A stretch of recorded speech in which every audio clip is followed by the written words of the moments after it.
আজ হলো শ্রাবণ মাসের দ্বিতীয় সোমবার। সকাল থেকে তো প্রচণ্ড বৃষ্টি শুরু হয়েছে। মানে সকাল থেকে কি বলছি, আমাদের এখানে তো প্রতিদিনই বৃষ্টি হচ্ছে, আর ভালো লাগছে না। এবারে যেন অতিরিক্ত বৃষ্টি।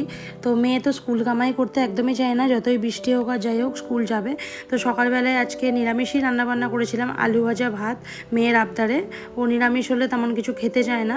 আর টিফিনে করে দিয়েছিলাম ম্যাগি, তো আবার পাকামো মেরে একটা কাঁচা লঙ্কা নিয়েছে।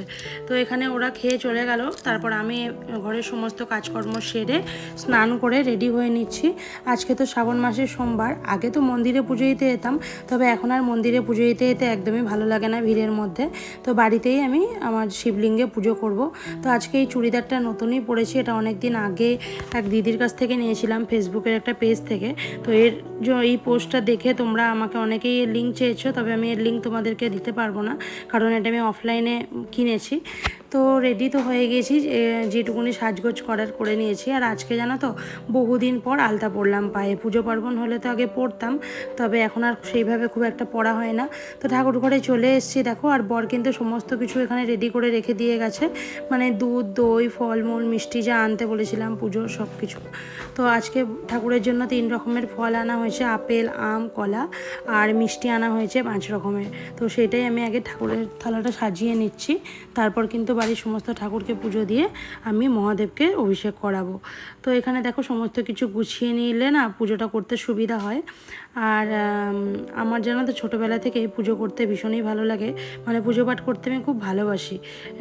আমার কাছে এটা যেন খুব একটা শান্তি লাগে করে। তো দেখো আমার সমস্ত ঠাকুরকে পুজো দেওয়া হয়ে গেছে, এবার মহাদেবকে নিশ্চিন্ত মনে অভিষেক করাবো। তো আমি না একটা আলাদা পাত্রে অভিষেক করাই, মানে যে পাত্রে বসাই সেই পাত্রে করাই না, মানে নোংরা হয়ে যায়।